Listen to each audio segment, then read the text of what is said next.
Hey, what's up, Buckers? I'm joined tonight by a very special guest, Mark. Mark, why don't you tell everybody where you're from, how we Well, met you here? I live in Frederick, Maryland right now, but I'm a Pittsburgh guy through and through. You can call me a Yinzer if you want to, and I'll take that as a compliment. Yes, I am down with the Pens. Always have been, always will be. All righty. And as always, I'm Reckless. Adam got called into work, so me and Mark are going to talk some playoffs, and then I do have a video if I can figure out how to upload it that Adam and I put together last night. So let's start here on the East Coast. Panthers Rangers tied 1-1 going into the intermission here. Series is tied 2-2. Panthers definitely look like the stronger team of the bunch right now. Absolutely. Shesterkin is just I don't know how you beat the guy right now. I really, really don't know how you beat him. Shesterkin or Bobrovsky? Shesterkin. Ah, I don't know how you beat Shesterkin. The Rangers should be out of it. Like, should have already been eliminated. Outside, it should be 3-1. But Shesterkin's just. I told my buddy Chris, I'm like, hey, if your Rangers win, there's only one name that belongs on that Stanley Cup, and it's Igor Shesterkin. Like Mika Zibanejad has been nowhere. He had an assist. He's got an assist in 4 games in this series. He's been invisible. Kreider just got his first goal. Yeah, the two big names. Yeah, big names, invisible. Yeah. Shesterkin's hanging him in there, and I don't know how he does it. I hate to say this because I'm a Devils fan, but Igor might be the best goalie on the planet right now. He probably is. But Bob is playing great hockey too, though. I mean, Bob's in a mode we haven't seen in 10 years from him. Yeah, exactly. I mean, I agree with you about Shesterkin. In fact, when I was just kind of prepping to do the show, one of the things I wrote down was Shesterkin's the man. Like I literally wrote down Shesterkin's the man, and it's hard for me to say that as a Penguin fan. But being in the same conference as him, it's hard for me to say that. But he's playing out of his mind, and I didn't realize how young that defense is for them. I mean, like their 2 oldest defensemen are 26 years old, and Fox and who's the guy who plays with Fox? I think it. Crap. Yeah, I'm blanking now too. Yeah, but they're put me on the spot. Those are their grandfathers of their defense. So but on the other side of that coin, because they're not getting shit out of the other forwards, Zibanejad, like we said, even Panarin. Where's Panarin been? Yeah, I haven't heard nowhere. It's absolutely nowhere. Lafreniere is the one who's actually finally producing for them. Their number 1 overall pick just a few years ago is finally producing for them. So they've got to be happy about that. I called that a few years back that Lafreniere was going to be a problem for every other team. If he'd gotten anywhere besides New York, he'd have done it faster. You're under a microscope there. New York, Toronto, Montreal, you're under a microscope. Yeah, 100%.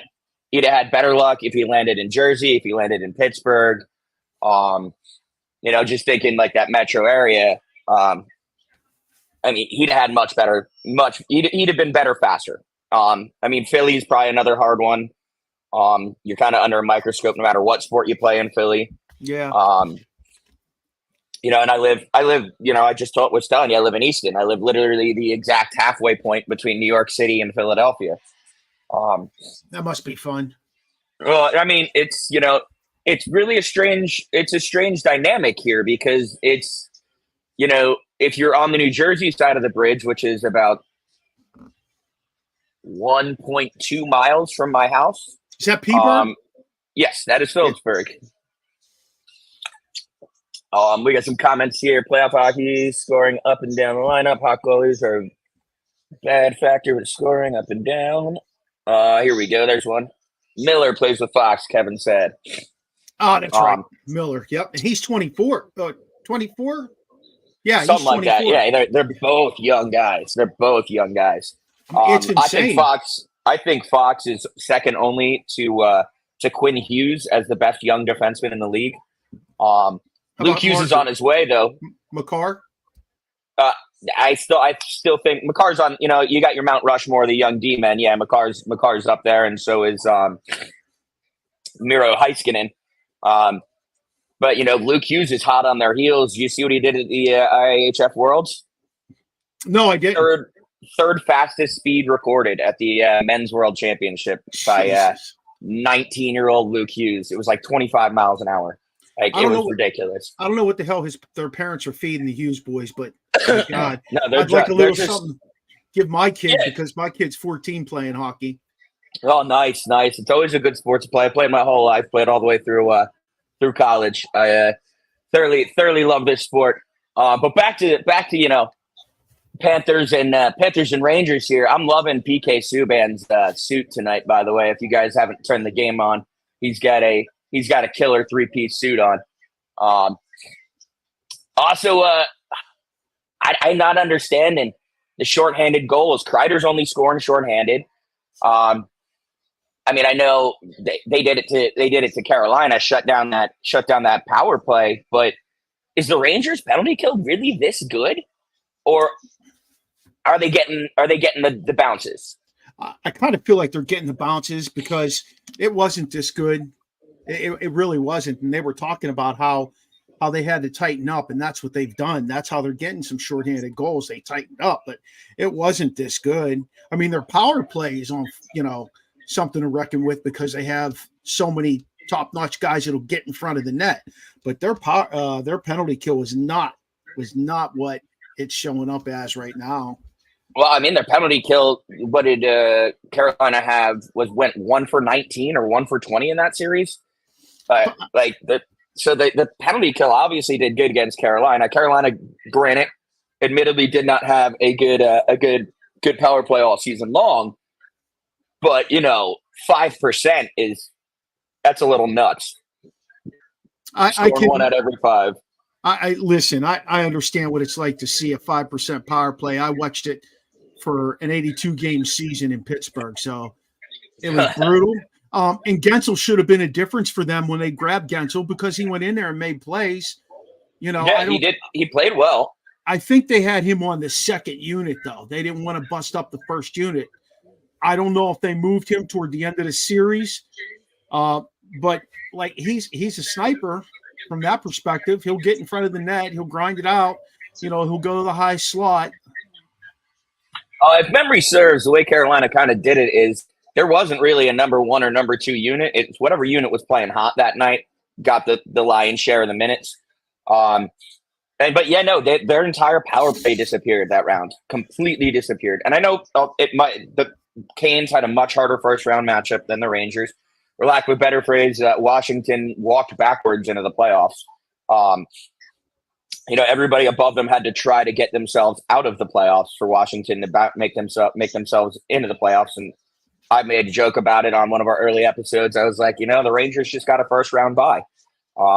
Pretty much. And that's, you know, they came in fresh. But that brings us to the Stars Oilers series. Getting a little chippy last night.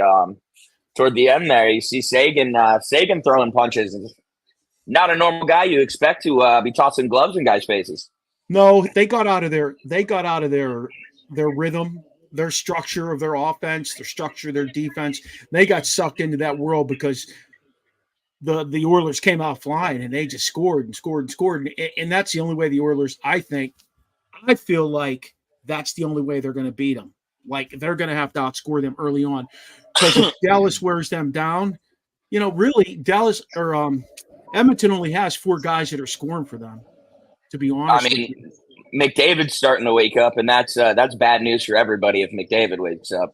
He's had every game he's had 2 points, they've won. Yes. And so that's 2 games this series, 4 games last series, and 4 games the series before that. So he got like 26 points in the playoffs. Yeah, so he leads the playoffs now. He officially leads the playoffs. I know Draisaitl's got like 23 or 24 as well. The problem with the Oilers is always going to be the same problem the Oilers have had since McDavid's got there. The back end is a liability. Skinner's playing well, but I mean, I name their best defenseman. Well, Darnell Nurse, but they actually, go. yeah, they actually took out their top penalty killing defenseman, and they plugged in somebody who can move the puck better. Boucher, is that Boucher? They plugged him in because they wanted some offense out of that defense. The other guy they pulled out, I'm drawing a blank on his name. I literally did my homework on all this. I wanted to come prepped. They took him out because he wasn't producing anything, and Dallas was getting behind him. They were trying to dump and go get it, and they were getting behind him. Well, I mean, Dallas is a weird study in unconventional team building. You look at the age gap between guys like Wyatt Robertson, the other young kid who's only like 2021. His name is now escaping me because I have to think of it on the spot. You look at the young kids, and then you look at Jamie Benn, Tyler Seguin. Tyler Seguin won a Stanley Cup in Boston, and what was that, 2011? Yeah. Guy's been in the league 13, 14 years at this point. That's hard to believe, don't you think? It's kind of crazy. It's kind of crazy to think. I'm 36 now. It just that series feels like it just happened. Yeah. I was 23 for that Vancouver Boston series, which I still feel bad for the world's best Twitter analyst. He deserved a cup. Roberto Luongo. Sorry, I was trying to think of his Twitter handle because his Twitter handle is even funnier. It's like Uncle Rico or something. It's something ridiculous. He's out now, right? We haven't seen him for a long time. He's been retired. He retired. Last place he played was Florida before they got Bobo. That's right. He went back to Florida. Yeah, he went back to Florida for a season or two. I really love Roberto Luongo. I know Vancouver fans probably blame him for not winning that Stanley Cup in 2011, but Tim Thomas was a brick wall. You had Zdeno Chara on that back end. That 2011 Boston Bruins team, I'm not sure we've seen a team that like had no quit like that since then. Right. Because they weren't the best players. You're talking Marchand was a young kid at the time. Bergeron, before he retired, was probably the best two-way center in the league at the time. Chara, obviously, even though the guy could barely skate, you're not really getting much past the dude because he's got to make one stride and he's already caught up to you. Favorite fact about him is he had to get the NHL to change the rules and give him an exemption so that he could have a stick that actually fit him. Yeah. He had to add a big old extension like to the top of the skates. Am I right? I think he was 6'10" off skates. I think he was like 7'1" on. Can you imagine that coming down the ice? Well, that's why. You remember who did he hit in Ottawa that he ended up getting criminal charges for? Was it Pacioretty? That was in Montreal. Yeah. When it hit the stanchion, that's why they put the curved stanchion and the padding in for him now. They charged him with like negligent assault or something, and I'm like, what do you want the guy to do? He leaned on him. Yeah, like he didn't run him into the stanchion on purpose. He just was trying to get him off the puck. Yep. Like it wasn't a bad play. It's just when you're that big, right? Pacioretty never said a word about it either. Like he never came at Chara saying, "Hey, look, that was bullshit. I can't believe you tried to hurt me like that." Never said a word about it. Those guys understood when they went against him what they were getting into. It wasn't like they didn't know. No. You're going against a monster. The dude is just huge. Like I'm surprised he didn't get 25,000 elbowing calls just for skating next to somebody. Right. Sure. Then you got a dude like Trouba who really isn't obnoxiously large, and all he wants to do is take somebody's head off with his elbow, and that kills. I think that's got a lot to do. I think that's got a lot to do with the fact that in his earlier years, he kind of suffered from what I think PK Subban suffered from. Like basically, he slowed down prematurely. PK Subban slowed down when he turned like 31. Big time. Yeah, he then he started throwing his knee out at people. What was that? That was the playoff series against. There wasn't even the playoffs, was it? It might have been the playoff series against the Rangers. They just threw his knee out sideways, took out one of their forwards for at least the rest of that game. But once he started slowing down, he started resorting. And the difference between PK and Jacob, I believe, is that PK recognized it was becoming a problem, and he was becoming a problem in the league. Where I think Jacob Trouba is like, it's just how I play now. I do think my buddy Chris was saying he thinks the Rangers are going to buy out Jacob Trouba. Really? He's their captain. I mean, it wouldn't be the first time they did that. Right. The Rangers kind of suffer from the same problems Toronto does. Their fan base is impatient and loud, realistically. I grew up in northern New Jersey. 2/3 of the people up there are Rangers fans. About a third of us are Devils fans. And you have some old Islanders holdouts who just hated New York City and hated the Rangers, so they rooted for the team on Long Island. Not a ton of them, but you do have some of them.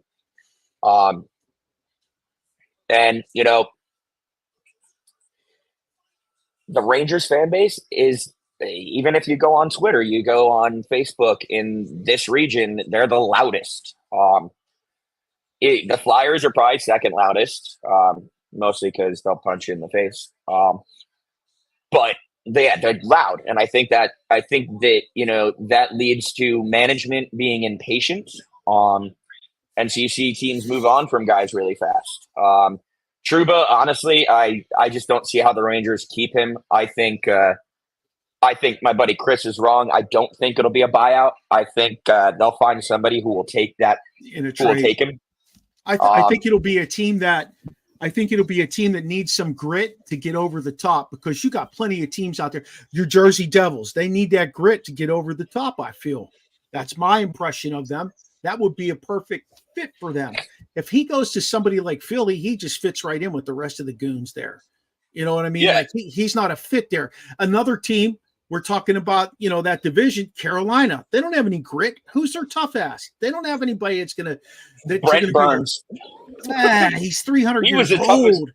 But he played great this year. He does. But Isn't that amazing? He was the toughest guy on that roster, and he's not a tough guy. He's an offensive defenseman.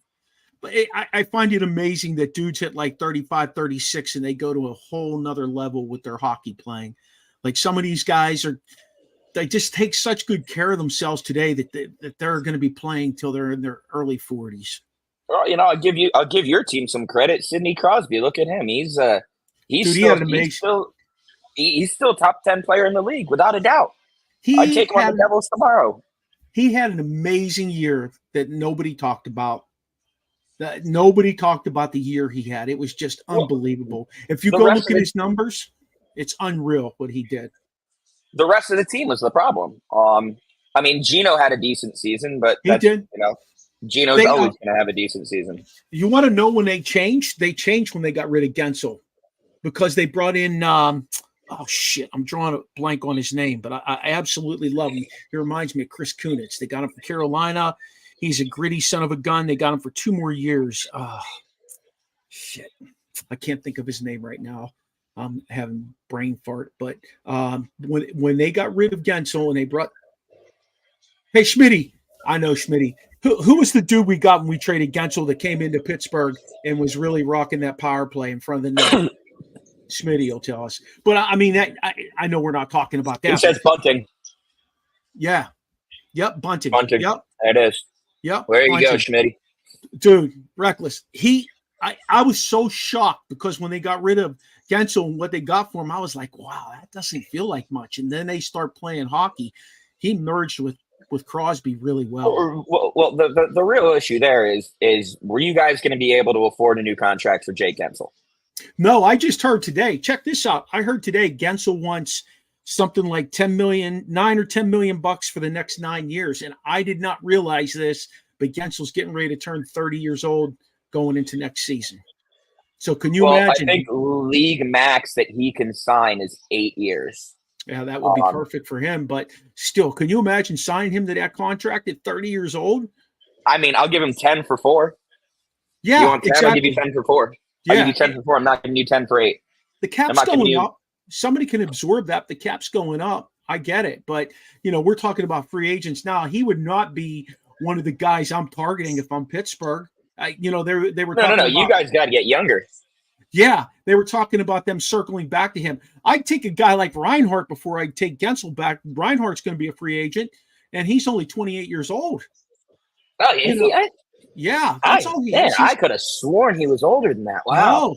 No, he's been around forever. I guess that makes sense. He's been around for about 10 years. He came to the league at 18. Yeah. That would be a great pickup for you guys. How about this for a second or third line center, Monahan? He's only 29. His play has dropped off the last 2 years, though. But you take some of the onus off of him of being a top line center guy that you're counting on.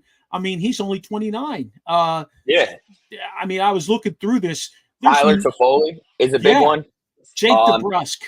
Would you take Jake DeBrusk? I would love Jake DeBrusk at the right price. At the right price. Hey, his last contract was only $4 million a year. Right, but look at how he performed on it. He's going to want more than that. He's going to want, he's going to want that 6 to 7. And I mean, he kind of deserves it. Like the way he's played on both ends of the ice, he deserves to get paid. You blood, sweat, and tears, man. You put it in. It'll be interesting. It'll be interesting to see where somebody like Lindholm goes now. I mean, he's only 29 too. So, yeah, this July is going to be super fun. The big name I'm taking a look at right now, because I think he's the one who everybody's going to target the most. I said it a little earlier, is Tyler Toffoli. Yeah. Although I just posted it, there's like 8 different like close NHL sources that are like, he's going back to LA. LA's got the money. LA's on the rise. I'm like, that makes sense. He won a cup in LA against my Devils in 2012. He's familiar with that area. It's very clear the dude kind of likes it warm more than he likes it cold. Southern California, I mean, the taxes suck, but you can't really beat the weather and the beaches. Right. He's going to be 33 going into the season, though. He's 32 right now. 33 goals last season on a Devils team that he frankly my Devils without the injuries would have made the playoffs this year, without a doubt in my mind. Losing Dougie Hamilton was a death blow. I definitely thought you guys were going to get in one of the top 2 seeds in our division. I had no doubt in my mind. Dougie's the leader of that team, though, and I know Nico Hischier wears the C, and he is the de facto leader, but you could see the entire team was deflated the minute Dougie was out it was announced Dougie was out for the whole season. And then we lost Timo Meier for like 15 games, and then he played injured another 10. Yeah, that team. That's a big signing for you too, though. You guys inked him. I like him. It'll be a great year for him next year. You watch. He'll get himself. And we got him cheap. We got him cheap too. Yeah. It didn't cost us a ton to get him, but yeah, I think Tyler Toffoli is going to land back in LA. How he performs there, that's we'll have to wait and see. But I think that's the most logical landing spot for him. Schmitty says Devils are young and fast but lack structure. That's all of that's on the fact we lost Bruno last year, Andrew Brunette, who the Devils very stupidly gave Lindy Ruff another contract instead of putting Lindy in the front office and letting Andrew be the head coach. Why did they do that? Like, I don't understand why they you know how hard it is to fire a guy when he led the team to the most successful regular season in franchise history? Yeah, I get it, but still. Yeah. Hey, listen, the Penguins are still hanging their hat on Sullivan, who hasn't won a damn playoff game since they won the Cup in 2017. I mean, I like Sullivan. I do. I think the bigger problem is you guys are aging, and you guys didn't come to fix up the back end. No, they picked up Carlson, and that was not the answer. I didn't that trade. Well, actually, you know what? Yeah, let's go there. That trade. in my lifetime, I have not seen a trade that I understood less. Yeah, it just didn't make sense because you already had Letang. You had the same guy. What you, they thinking? you had the same. Well, they thought they were going to get a second Letang and be able to, all it did was handcuff that roster. What did they pay him? $11 million. Yeah, for how many years? 3 more? I think 3 more. Yeah, I won't be surprised if Dubas tries to hang him out there and move him. I will not be surprised. And I'm hearing that Ottawa is interested in bringing him back to end his career in Ottawa. He was a mainstay. He was the face of that organization that they got rid of because they knew they were going nowhere, even though they had him, and they got a lot of pieces of the puzzle to help rebuild when they got rid of him. Now they've got those guys sitting there. That's a young, fast team right there. That's a young, fast, physical team too. Yeah, led by Brady Tkachuk. Yeah, and you bring a guy like Carlson in to stand pat on the blue line and bring you some offense from that perspective and power play quarterback, like that could change the dynamics. I didn't understand why they went and got the defenseman from Arizona. I'm drawing a blank on his name. Come on, help me here. Ekman Larson? Yeah, no, not Ekman Larson. No, the other one. Come on, Schmitty. Only other good defenseman that's been in Arizona in the last 20 years. Shit, I can't think of his name right now. That said, you know who actually might chase Carlson, and you guys would probably get the most for it. Who? Name a person on that Utah franchise who could be, because they're a brand new franchise. They need a face. They need a star. They need like Marc-Andre Fleury going to Vegas.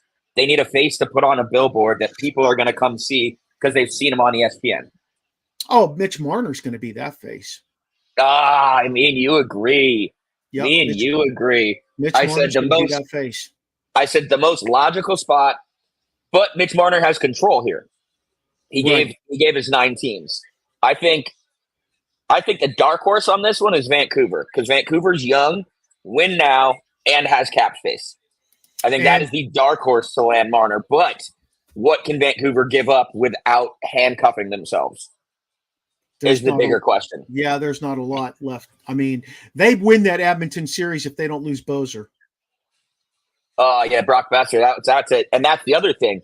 If Besser's on LTIR to start next season because of that blood clot issue, that now you have lots of money.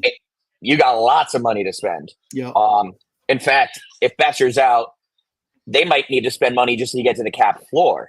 I'd have to look at it, but I know Besser's like $6-7 million, and I know they had like another 8 or 10 in cap space that they could afford a guy like Mitch Marner. Now the big question is Mitch Marner going to perform when he's taken away from Austin Matthews? Okay, so here's my premonition on Marner. He's in Toronto, number 1. That is huge from that perspective. He's in Toronto. Number 2, I think he wants to be the face of a franchise because he can perform. He can make somebody else. And I think if you move him to a Vancouver where he has somebody to dish the puck to, I think if you move him to Utah where you can put somebody to skate with him, he becomes that man that he needs to be. The only problem is he never performs in the playoff, or at least he didn't in Toronto. It'll be yet to be seen what he does when he goes somewhere else. In fairness, Toronto hasn't performed in the playoffs since the 60s. I mean, yes and no. They had some great series against my New Jersey Devils.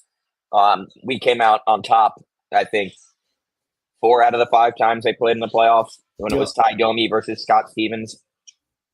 And Ty Domi took a run at Scott Niedermayer, and Scott Stevens tried to rip the door off the penalty box because he was in the penalty box. And then I forget who Scott Stevens took out, but there's it was a very clean check, dead center to somebody's chest, and he just looked over at the Toronto bench, pointed at Ty Domi, and goes, "You're next." Great moment in hockey.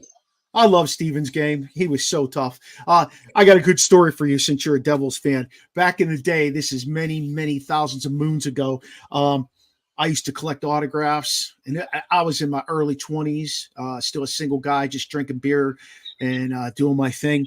And my buddy and I were in Pittsburgh at the Civic Arena. The Devils were in town. We wanted to get That's the old Igloo, right? Yeah, at the Igloo. We wanted to get Brodeur as he was coming up the street because these guys walked up from the hotel. We see Brodeur walking up, and my buddy and I walk up to him. He's pretty far from the Igloo. We're like, hey, Marty, you mind signing an autograph? He's like, no, I'll sign for you. Just walk up with me. I don't feel like walking by myself. He starts bullshitting with us, and my buddy had these really nice sunglasses on. And he looks at me, he's like, oh, man, those are awesome glasses. Where you get those at? I don't even remember the whole conversation. He ends up grabbing my buddy's glasses, wearing them up to the arena. He goes, here you go. He signs a bunch of shit for us. He was the nicest guy. Nicest guy. So I got a Marty story, and this is well into his career. I met Marty the first couple of times at South Mountain Arena in, I forget the name of the town in New Jersey, but it's right in front of the Turtleback Zoo. And the Devils used to practice there, and the practices were open practices. Nowadays, they're too popular. But, it used to be me and like 15 other kids and a bunch of sets of parents who were going to go ice skating later. But because the Devils were having a practice, we all sat in the bleachers at the back rink in South Mountain Arena. Met Marty a couple of times that way. Met Randy McKay. He was actually probably my favorite one I ever met. I was probably, this has to be 1990. This has got to be the lead into the cup run. This has to be like 95, right after the lockout ended. Okay. I remember Randy got a stinger to like the inside of the knee, or the inside of the thigh, somewhere in his leg, and was just going to see the trainer. And I ran out of the bleachers as fast as I could to get him to sign my Devils jersey. And the one trainer tried to stop me, and Randy goes, no, let him. He's a kid. Seriously? Here, buddy. But then I met Marty the second time. Well, not the second time, but the most memorable time I met Marty. You remember Jacques Caron, the Devils former goaltending coach? So the Devils hosted a Jacques Caron night after he retired. Marty at the time was still playing for the Devils, but he was injured, and so he was in the suite for Jacques Caron night. That I still had season tickets at the time. That night happened to be the night the Devils did ice cream social night for season ticket holders. So it was me and like 24 other, not 24, it's probably like 15 to 20 people in a suite, and they're just brought in an ice cream bar and a bunch of soda. But I was sitting, there's a little divider in Prudential Center. I was sitting at the edge, so I'm like, I like this. I just put my arm on this, kind of lean over, and like 20 minutes later, I kind of look over and I'm like, and this guy looks at me and he goes, and I'm like, fucking Marty Brodeur sitting next to me in the suite next to me. So me and him spent like a good 35, 40 minutes because our kids are roughly the same age. His youngest is about the same age as my oldest. I think his youngest is 16. My oldest is 14. And we're just sitting there BSing about how much of a pain in the ass it is to be a dad. And he gets up and he goes, "You want me to sign anything for you?" I'm like, "I don't got a marker. Can I just get a picture, man?" And he goes, Yeah. So I got my picture with Marty and got to spend a good 35 minutes having a conversation with this dude who, to this day, extremely down to earth. Extremely down to earth. My favorite thing about hockey players is that, looks like Florida just scored. Well, you must be a second ahead of me. Yep, Florida just scored. Here it comes. Looks like Lindell. Yep. Yep. There it goes. I just feel like hockey dudes are just so normal. Like I think that they're just down to earth guys. The only guy I ever met was except goalies. Goalies are fucking crazy. They're a little bit nuts. We also met Patrick Waugh, and I really liked him. He was a cool guy too. We actually just bumped into him by accident in a Dunkin' Donut in Pittsburgh, and we walked up to the arena. I have never met Patty. I've heard he's a character though. He is. He was pretty interesting to talk to, but like the only guy I ever met that was a real dick was Mark Messier. He was a dick. Really? He was a jerk to all the kids. Like, you want to be a jerk to me? I was like maybe 23, whatever. Okay, I get it. That's fine. Okay, but the kids, he was a jerk to them. And he came out of the hotel. Was he still playing at the time? Oh yeah, he was with Brian Leach. He was on the Rangers at the time. He was with Leach coming out of the hotel, and Leach just kind of looked at him. Kids were asking him to sign, and he's like, "Get away from me! Get away from me!" And he got into a cab. Maybe it was a bad day for him. He just came out of the hotel. He was upstairs sleeping or doing whatever he was doing. And Leach looked at him and he was like, what? What, really? And he's like, come on, let's go. I got this cab. And Leach is like, go ahead, I'll get another cab. He stood there and signed for everybody that was standing there. It was amazing. The reaction from Leach would tell me that was probably out of character for Messier at the time. That Messier might have just been having just gotten a fight with his wife or some shit and was just like, I fucking hate everybody. Well, like Leach going, you go ahead, and giving him that weird look that tells me there might be more to the story that nobody knew. Well, Paul Stewart was on my podcast probably a couple of years ago now. Paul Stewart is such a character himself. He loves that Messier family. He spent a lot of time with them when he was a lot younger. He had the hots for the Messier sister. He said, I didn't know you guys had a sister and looked this good. He was telling me this story. I was laughing like hell at him. He was a cool guy. I loved him. Well, if anybody out there in the world, I've been trying to email Kyle Palmieri with the contact information I had from when he was in New Jersey because he does the Squad 21, which is now the Kyle Palmieri Foundation, does a lot of good work for the veterans. Just trying to get him on the podcast, talk about his charity a little bit. So if anybody out there, feel free to just tag him on Facebook and Instagram, see if I can't get an answer. But he's another one that I've met a few times. The Devils, I don't know, for a game. No. So the Devils, the back entrance that's the closest one to Broad Street in Newark is where the players' parking lot is. And if you go after games, 9 times out of 10, 2/3 of the players are stopping and signing autographs for you. Unless the Devils got blown out, then it's normally they're like one or two of the younger guys will stop and sign, and the rest are too angry at themselves to stop and sign. But that's kind of what I miss about 20 years ago when I lived in Columbus. Actually, it's more than 20 at this point. Holy crap, I'm old.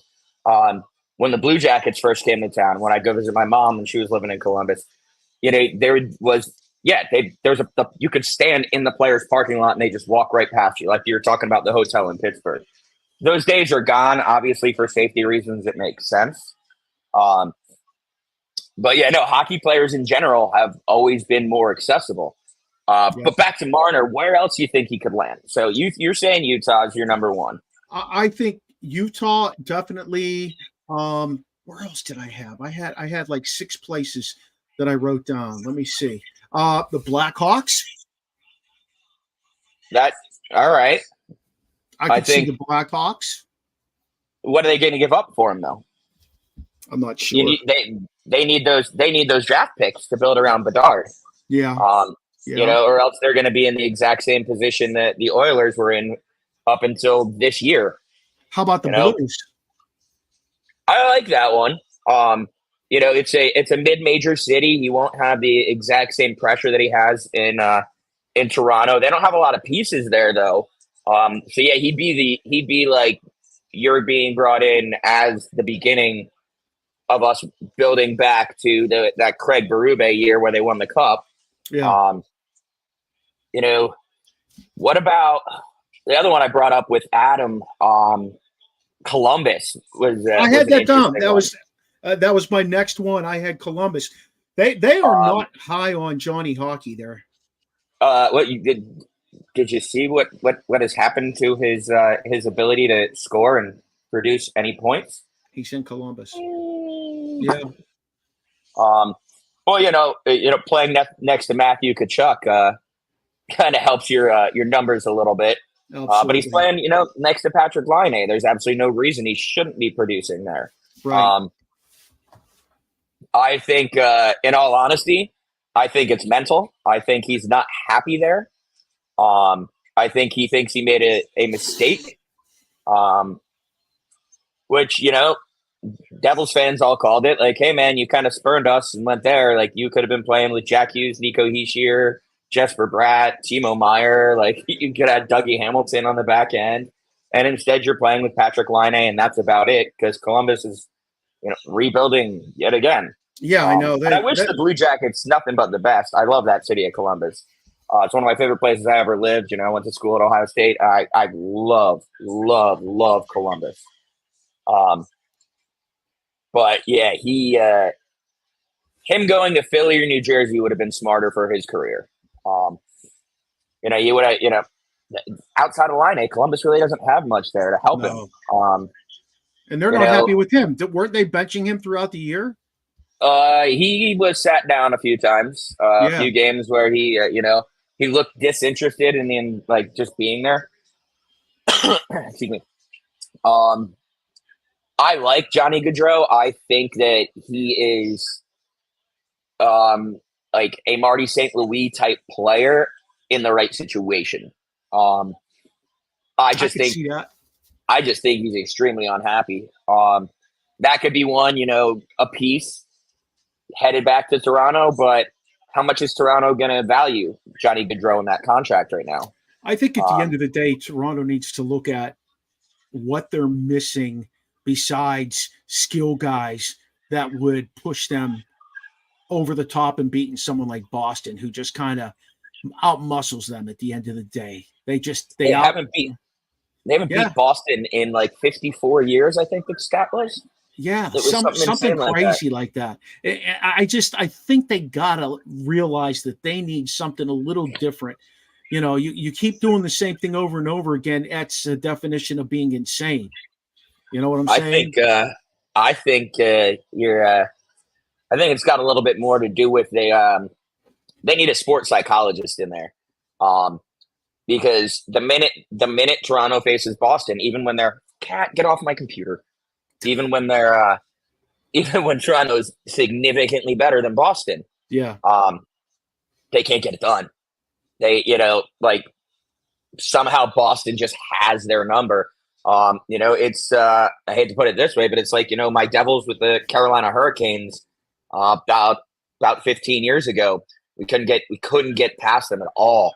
It was that we had the lead, and we had a 1 or 2 goal lead, and there was like a minute and 30 seconds left, and Carolina scored 2 or 3 goals in a minute and 30 seconds. Like it was in a game 7 in New Jersey. I forget what year that was. I think it was the year I came home from Iraq, so that would be 2010, 2009, somewhere in that time frame. I think that's another team talking about somebody who needs to revamp and realize that they don't have what it takes to get over the hump. I think Carolina needs to do that as well.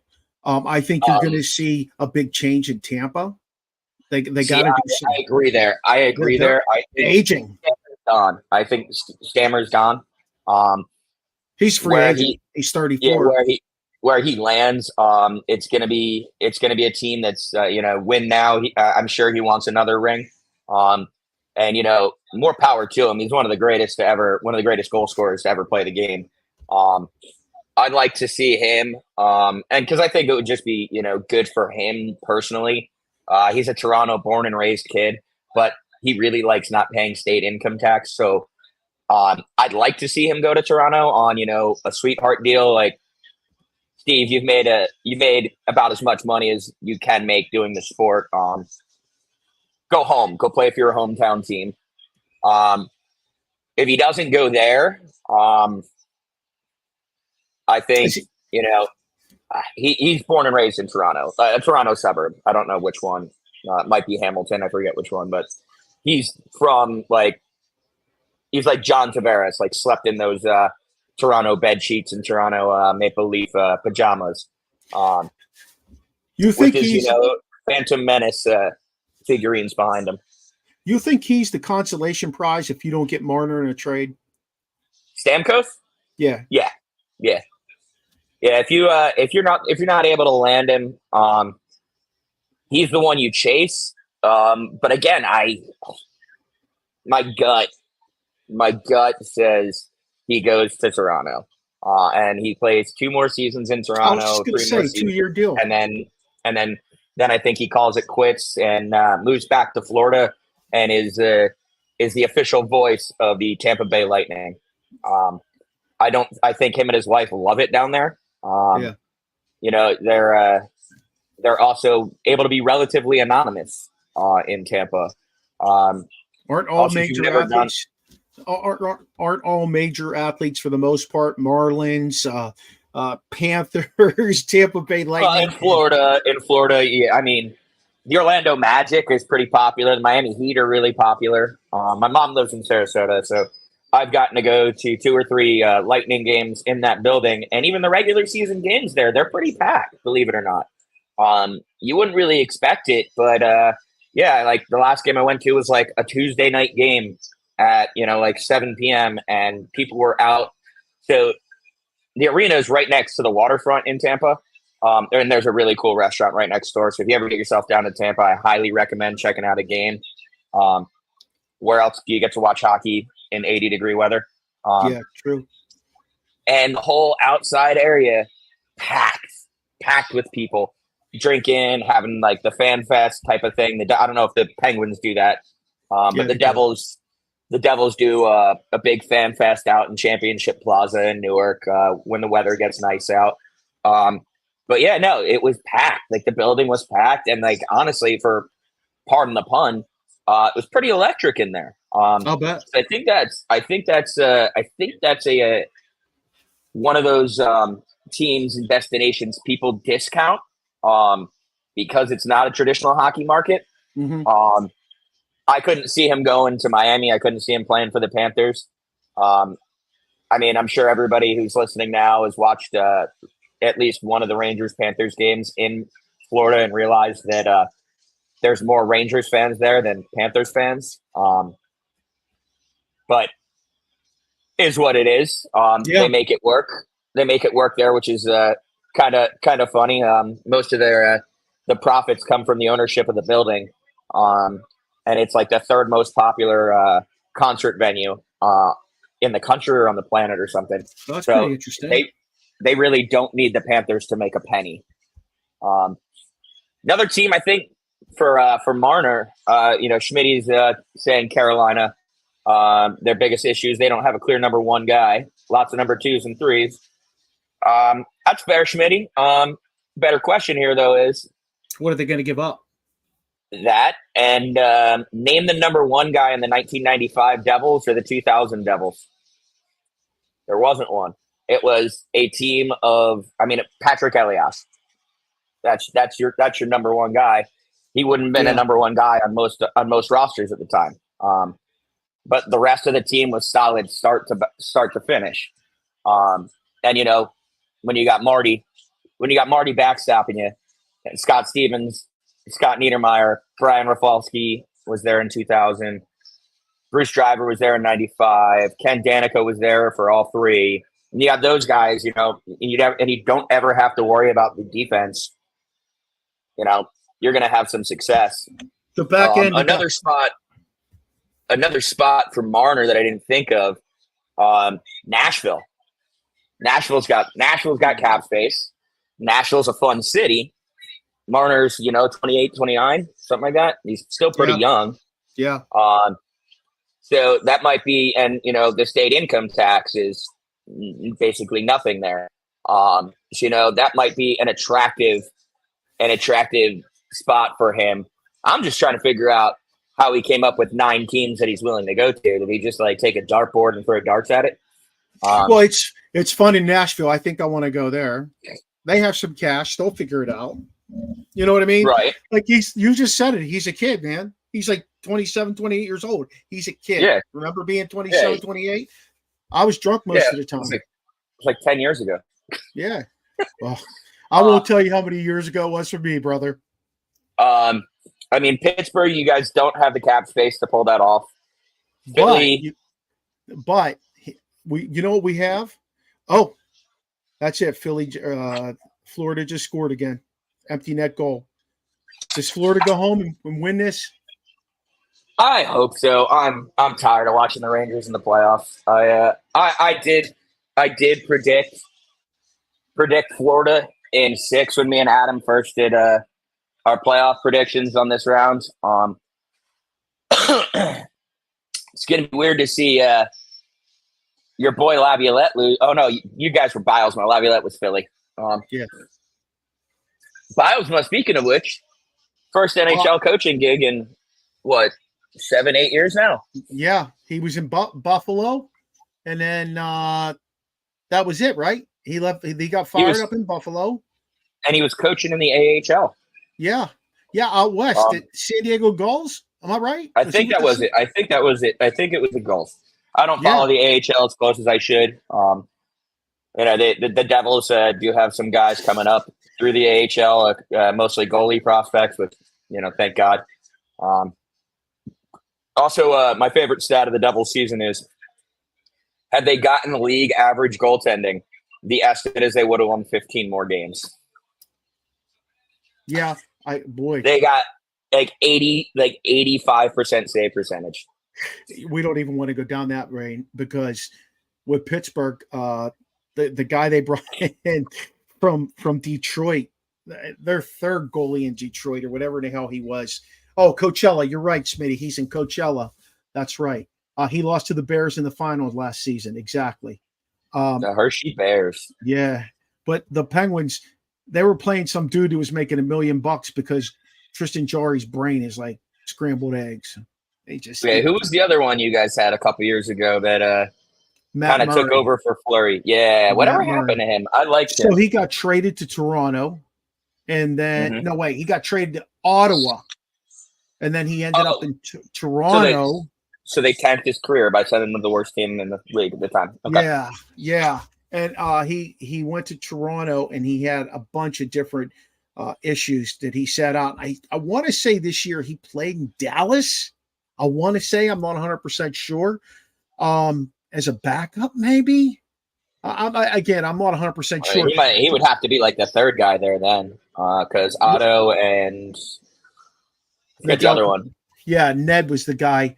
I was trying to think of his name in Pittsburgh. Man, my brain is fried tonight. Ned was the guy that played in Pittsburgh this year, ended up beating out Jarry. But going back to Murray, man, he was never the same guy after his father passed away, unfortunately. His dad passed away when he was in Pittsburgh. It was pretty early in the season. He took a leave of absence. I want to say he was gone for like 2 weeks almost. And he came back, and he was run out of Toronto. Yeah, definitely. But at the end of the day, I feel for that guy. He won 2 Stanley Cups with the Penguins. One of them, basically, he was the star, and the other one, him and Fleury, carried that team to it. But that such is the NHL, especially for goalies, like we talked about. Yeah, no, since you brought up Fleury, he might be my Rangers just brought it down to 1 goal with about a minute left. It ain't over. Lafreniere. High slot. You can't leave him alone. Leave him alone up there. You can't, you couldn't. I'm not an NHL player. I played high level college hockey. I played junior A hockey. But, even on an NHL rink, you couldn't leave me alone like that with that much friggin' space. He hit it off the handle. Of Bob's stick. Oh, wow. Yeah, I just saw that. That was actually Zibanejad. Mika scored that. Oh, shit. Oh, no. It's Lafreniere. Oh, they're gonna review that. That looks like a kick. Nope. They're not gonna review it.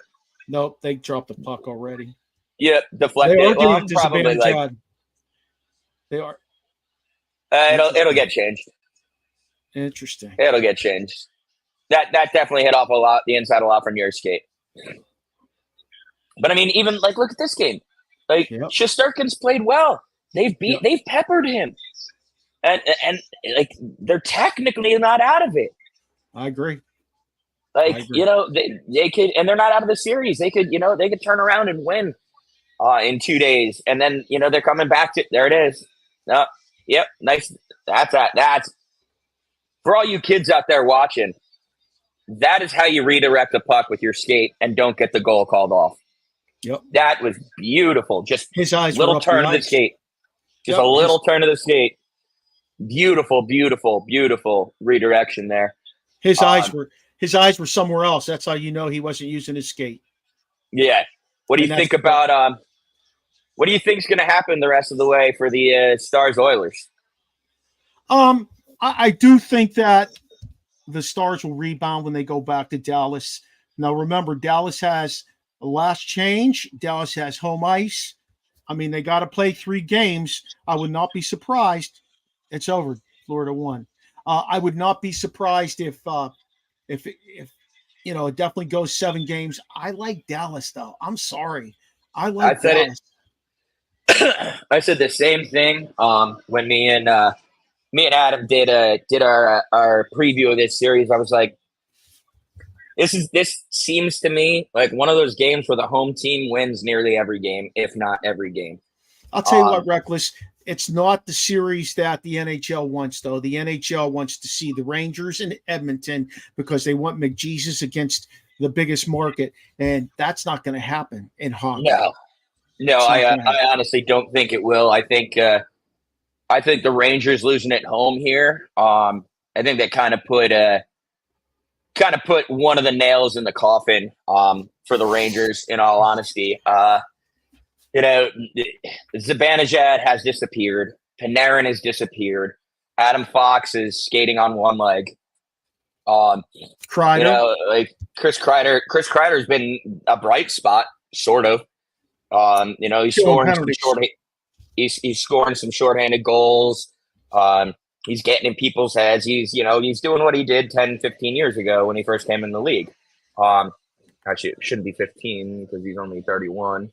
So, yeah, he came in, was he 19 out of Boston College the year he came in, 2012? Yep. Because he came into the playoffs. Too. It's been, 12 years. That's not exactly a short amount of time. Yep. All of it with the same team. Excuse me.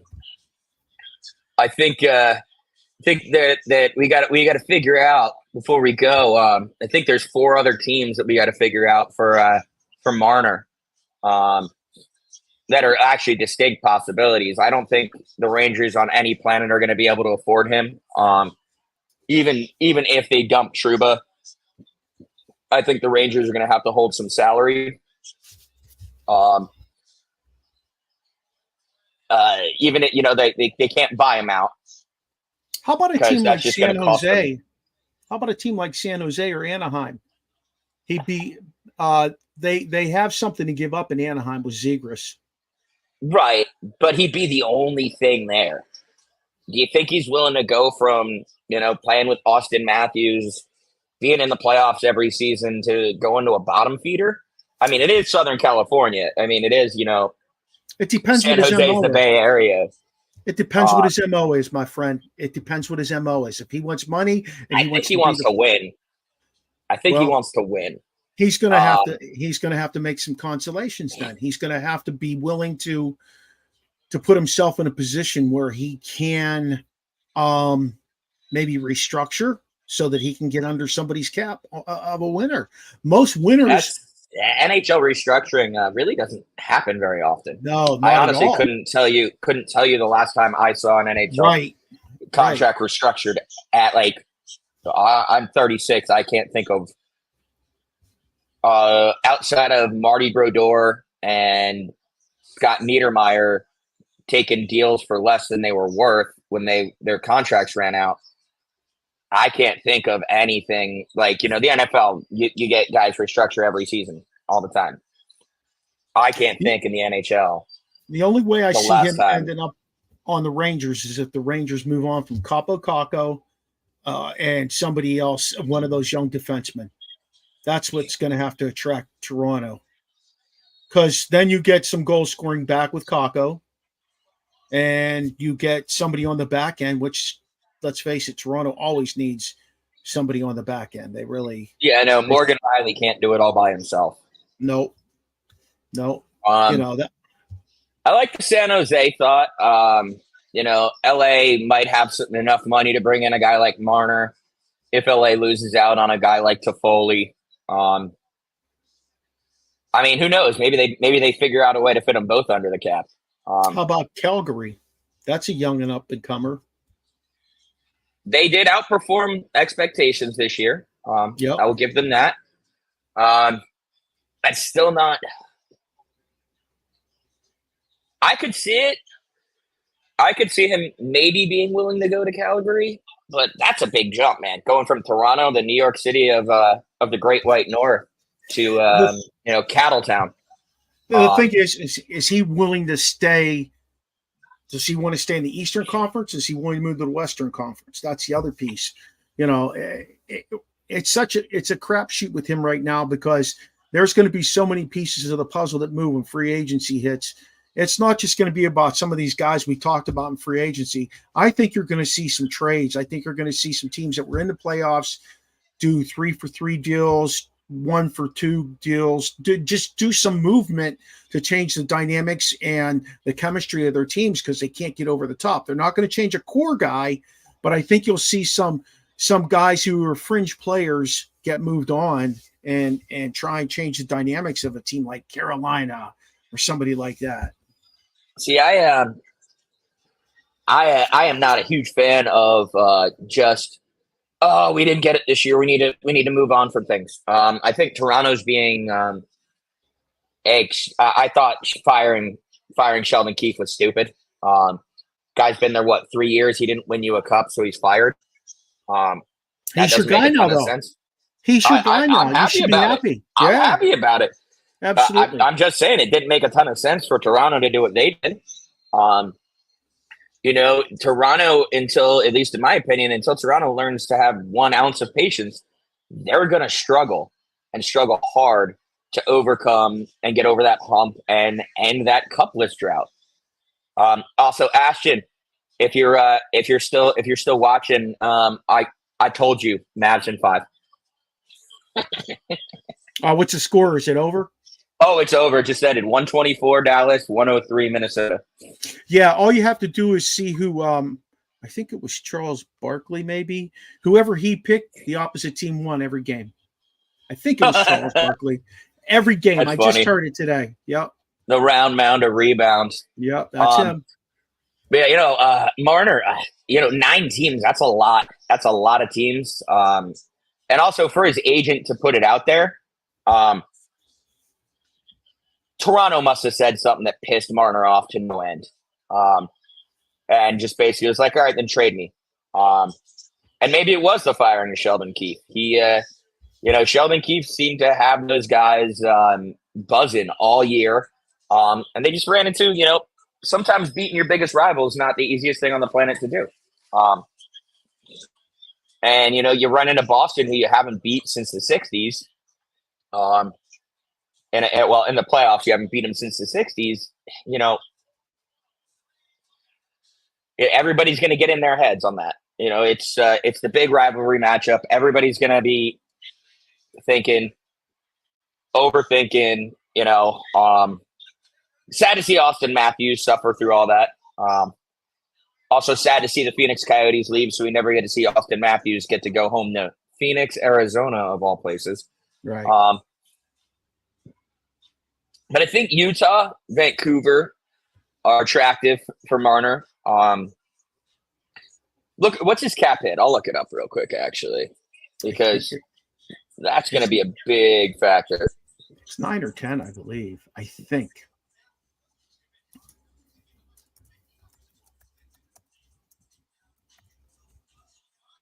Let's see. What's it tell me here?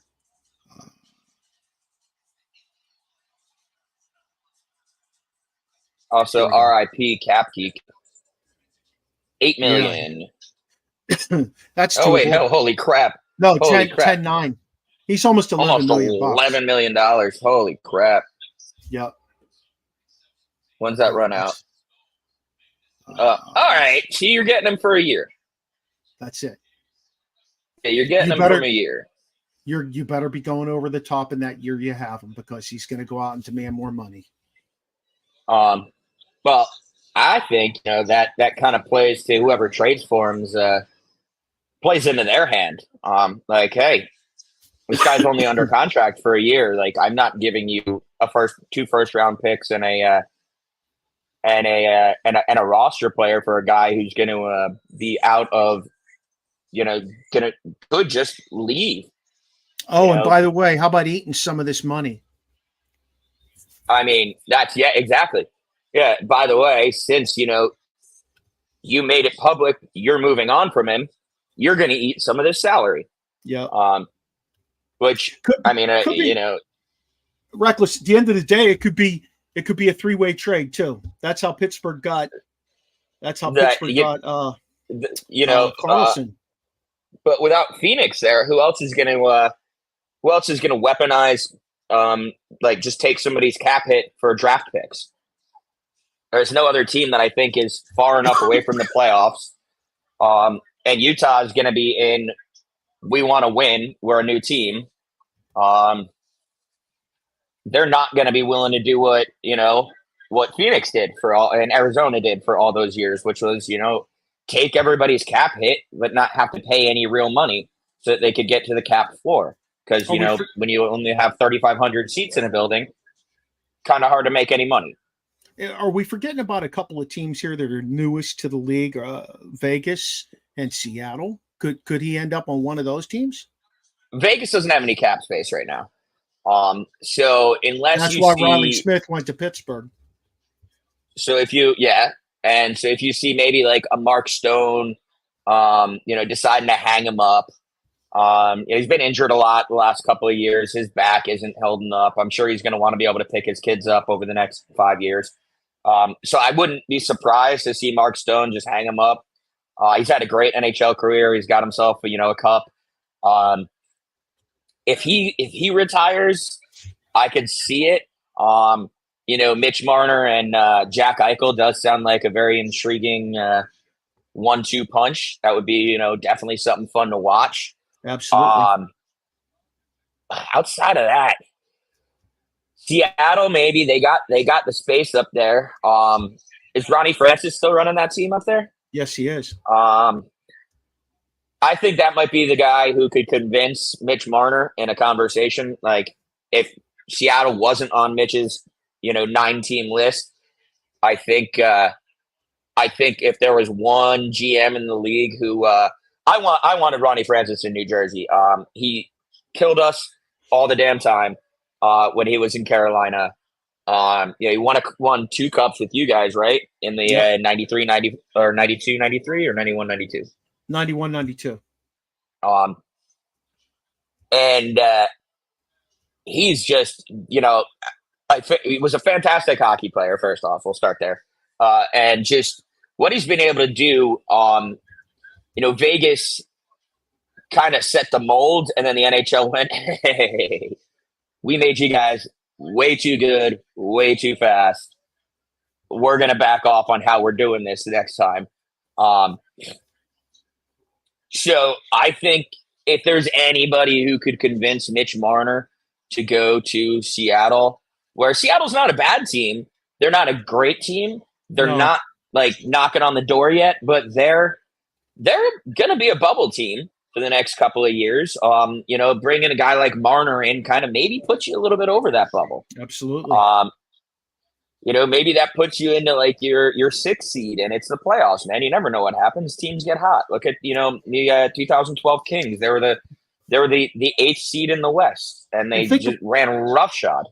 Think about it from this perspective too. You're shedding yourself almost $11 million if you're Toronto, and if you get some draft picks, maybe an NHL ready guy that's a marginal producer, maybe not a superstar, but you are shedding $11 million off of your payroll. You can go ahead and look in free agency at what could come in. That might be your gateway to get Stamkos at a hometown discount, and another 2 guys on top of that. If you get Stamkos at a hometown discount, that will help them to get to where they need to be. Stammer's going to be what, 35, 36 this year? He'll be 35. So he's at the tail end of his career. He's probably got, if he's on the Gretzky plan, he's only got 1 year left. If he's on, the Messier Brodeur plan, he's got, 4 or 5 years left. Well, I agree with you. You said 2 years, sign him to a 2-year deal. I agree. He may not get the cup his first year there, but the second year, once he feels his oats there and understands the system and all that stuff, meshes in with those guys, I definitely think he would have a legit shot the second year. Well, now here's the big question. Imagine that power play. Austin Matthews, John Tavares, Steve Stamkos. That's your number 1 power play forward line. And then how do you contend with that? John Tavares has been one of the best passers in the NHL for what, 12 years now? Yeah, Like absolutely. at least. Absolutely. Stamkos is one of the best shooters that the league's ever seen. Austin Matthews is, probably number 2 or 3, only to McDavid and Draisaitl right now in terms of best player in the NHL. 100%. Although Jack Hughes and Quinn Hughes are They're both coming kind of quick. nipping at their heels. Yeah. That's a bad. I'll say this about Jack. It's the only bad thing I'll ever say about Jack Hughes because I love the kid. He's been a fantastic addition in New Jersey, and he loves it here. And he pushed for Luke to get drafted here, which has turned dividends for us already. I wish he was like 4 inches taller. Jack is He takes a beating. He's just slightly undersized, and he just gets beat up. Kind of reminds me of Patty LaFontaine back in the day. Oh my God! Just slightly undersized. I hated Patty LaFontaine. I was a Devils fan when he was. I still am a Devils fan, but I remember seeing him. I remember him at. This had to be 1990, probably the 99-2000 season. I remember. Patty LaFontaine and Dominic Hasek were in Buffalo, and the Devils and the Sabres had, I think it was like 72 shots between the two teams, and it was a double shutout.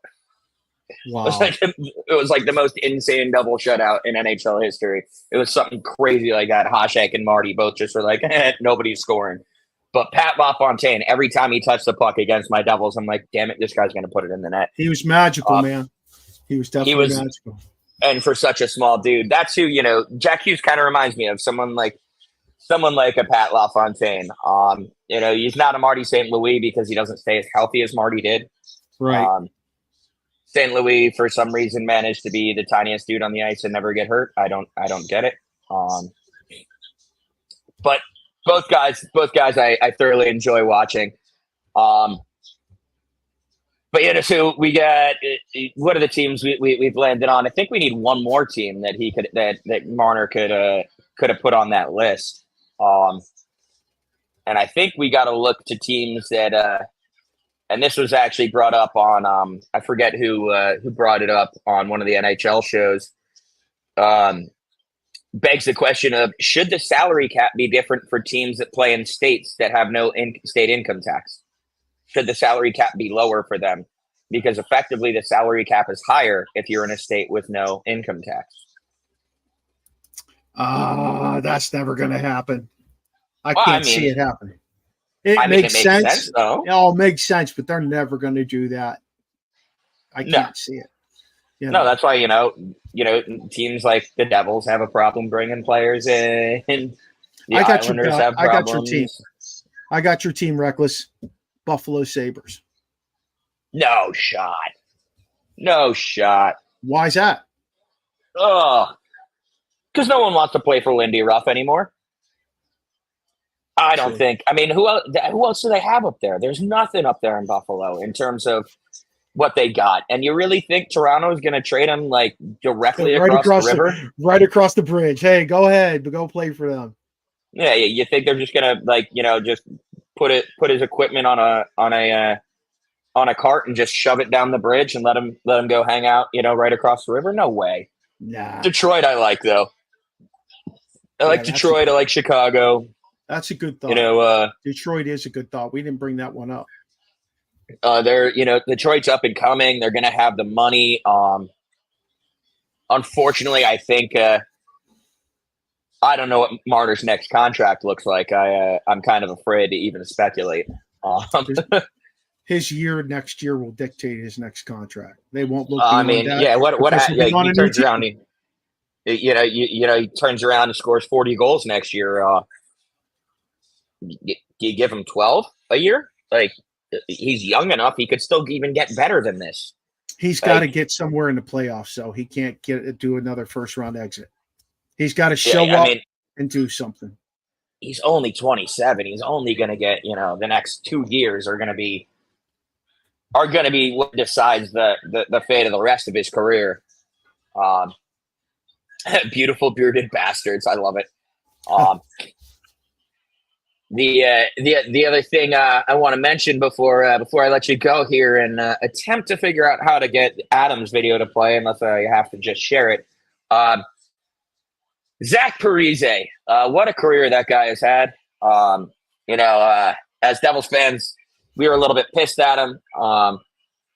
The forgiveness has been laid across the entirety of the Devils fan base. Once we found out his dad, JP, was dying of cancer, and that's why he went home, we're like, all right, we can't really be mad at you, man. I think the Ilya Kovalchuk contract made him go to arbitration because he's like, you're going to pay him that much and you're going to try to pay me what? I'm the captain of this team. I've been here. I've done more. I've proven it more. I play both ends of the ice. Wish he would have gotten a cup. I called the Stars winning. That would have been one of those, Colorado wins it. I wouldn't have been terribly mad at the Avalanche winning the cup. At least not as mad as I was when Ray Bourque beat my Devils when we should have won back-to-back cups. But what a career that dude had. He did. I think he had well over 1,000 NHL games played. I think he's upwards of 1,000 points. I think he ends up in the Hall of Fame at some point. At some point. And then you got Ryan Suter, who's still playing in Dallas. And I feel like those two are forever linked due to that summer in 2014. Late, yeah. Might be a little bit later than that. Might be a little later than that. It was the year of the Cup run. It was 2012. It was July 1st, 2012. Okay. I remember all that shit, and those guys ended up with Minnesota, and I was surprised that they never won a cup up there because they brought Bill Guerin in to be the GM after. I love Billy. Yeah, he was one of my favorite Devils of all time back in the day. He was a GM in Pittsburgh, and he did a great job as assistant GM, I should say. And then they sent him to straighten out Wilkes-Barre Scranton, and he did a great job there. And he ended up going over to Minnesota, and he's still there. He's still there. They've had success with him. Yeah. They haven't gotten that cup, which, in fairness, neither has Toronto, and Toronto's gone through 7 GMs at the time that Bill Guerin's been there, or Shanahan's still the GM. I know Lamoriello was there for a bit, but yeah, it's that was, I think, one of the big mistakes that Minnesota made. Yeah. Was you handcuffed yourself, and gave these guys matching $10 million contracts at a time when the salary cap wasn't that high. No, it wasn't anywhere near that back then. They could have gone away with $7 million each. They both should have taken $6-7 million contracts each, because then you bring in guys that Minnesota state income tax is minuscule, if anything, either. It's a rural area. Like, you guys are both from there. If you're gonna go home, take the sweetheart deal, and go home the right way. Yeah, go home with the sweetheart deal. That said, that's an interesting one. Minnesota's got cap space. Trade him out of the conference. That works for Toronto. Yeah. I didn't think of that. You brought that up earlier, and I'm thinking, that makes sense. Trade him out of the conference. They have cap space. What are you going to get back from Minnesota is probably, a couple of, second, third round picks, and you might get a prospect out of it. You're not going to get anything. At this point, he's got 1 year left. It's a it's a rental. It's a rental. Yeah. You're bringing in a rental player at the end of the day. Yep. That makes a ton of sense. Especially Parise leaving. Well, Parise was has been in Colorado. He didn't sign with Colorado till the trade deadlines, the last possible day, because he wasn't sure he wanted to play another season. No, feel bad for the guy. His back, we're going to call him an older guy, but he's still in his 30s. He's not exactly an old guy. So wish him nothing but the best in retirement. Think we're going to see a couple other retirements over the summer this year. Not really sure exactly who's going to retire, but I have a hunch Jordan Stahl's going to be done. It will be I time. think He doesn't look very good anymore. He played great defensively, and he won a lot of big faceoffs for the first 2 rounds that he was in. That's his forte, though. He's a defensive player. Yeah, but he, at least in Pittsburgh, he was able to produce timely goals. When he first got to Carolina, 24 years old in Pittsburgh. Yeah. And he got to Carolina, he was clutch. He was I think that's the one where we finally see Jordan hang him up. I think Eric hung him up last year. It would only make sense for Jordan to hang him up this year. Chase one last one. It doesn't happen. It doesn't happen. Would Jordan get 2 with you guys in Pittsburgh? Yeah. He's done everything he could. He went to Carolina to try to get his brother another one. No, he got one. He got one with us because the third line center was it was the HBK line. Shawn Michaels. That's what the line was called. Yeah, I know that's the line. Yeah, it was Hagelin and Kessel, and I'm trying to think the guy. Oh my God, I forgot Hagelin got traded to you guys. Oh man. Yeah. Oh, I remember him on the Rangers. I hated that dude. Yeah. Yeah. Damn, I forgot about that. Yeah, who was the center on that line? He came back to Pittsburgh last year for the playoff push, and he got hurt right away, and he never did play a game with them. I don't think he might have played one. That's it. That's crazy. That is crazy. That said, you got. I think me and you agree on this one. I got a cup finals of Stars Panthers, and I have the Panthers. Sorry guys, I know Peak One Sports mostly based out of the Dallas-Fort Worth area. I'm sorry for all you Stars fans, but I think you guys are going to have your heart broken in 6 games. You think 6? I think it's going to go 7. I honestly do not. I honestly think Matthew Tkachuk, he has just continued to get better as the playoffs go on. I'm terribly afraid of what he does in a cup final. Now that he's already experienced a cup final loss. The guy is, if I'm building an NHL roster today and I can take one player in the league, I'm taking Matthew Tkachuk. Yeah, I'm not taking Connor McDavid. I'm not taking Austin Matthews. I'm not taking Leon Draisaitl. I'm not taking guys that I'm going to have to double and triple pay. I'm taking Matthew Tkachuk, who understands that in order to win cups, and that's got to be on his dad too. His dad had to, the kid's obviously been raised right not to be greedy about money, but what matters more is winning to him. If I'm taking any NHLer right now today to start my roster to build around, I'm starting with Matthew Tkachuk. I think you'd have a hard time finding somebody else. Maybe Igor Shesterkin, maybe what's his face down in Tampa. Jesus Crow, not Stamkos.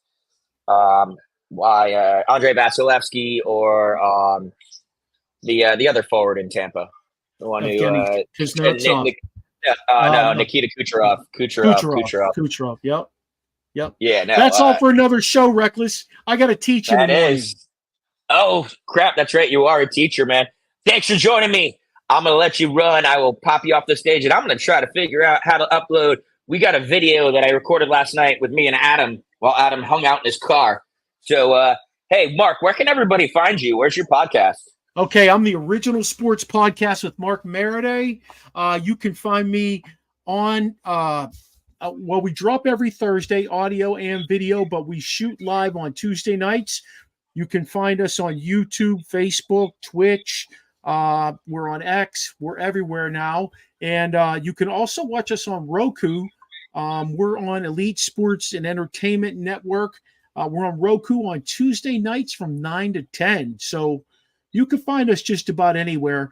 This week's show is pretty cool. We did a Memorial Day show, and we talked about athletes who were military veterans that transitioned to be pro athletes or started out as a pro athlete and then ended up leaving, like a Pat Tillman type person, and going into the military to serve. So it was a really cool show. We went over. I'll have to check that out.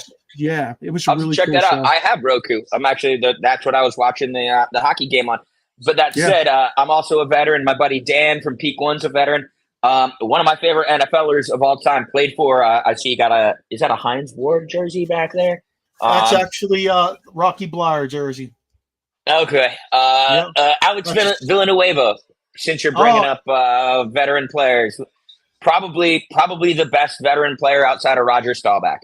We talked about him on the show, and we talked about Roger Staubach. So I'll check it out, guys. Yep. Find him on Roku. You can watch it on your TV, man. At least you said Elite Sports Network? ESEN, Elite Sports and Entertainment Network. Nice. Thank you, Mark, very much for joining us. Anytime, here on Shut the Puck Up. We will we'll have to have you back again soon. Anytime, buddy. Anytime. All right. Have a good night, man. All right, boys and girls, we have you puckers. I have to figure out how to get the video over to play, and if I can't, I'm just gonna post it right to the Peak One page, boys and girls. Hope you all had a good time. Thanks for hanging out with us. Thanks for hopping in the comments. We'll see you guys next week. Adam will be back. We might be Wednesday next week. I'm not really sure. Adam's work schedule is kind of changing here and there. But love y'all. Thank y'all for hanging out. And enjoy the rest of the hockey season since we got just a little bit left. Good night, boys and girls.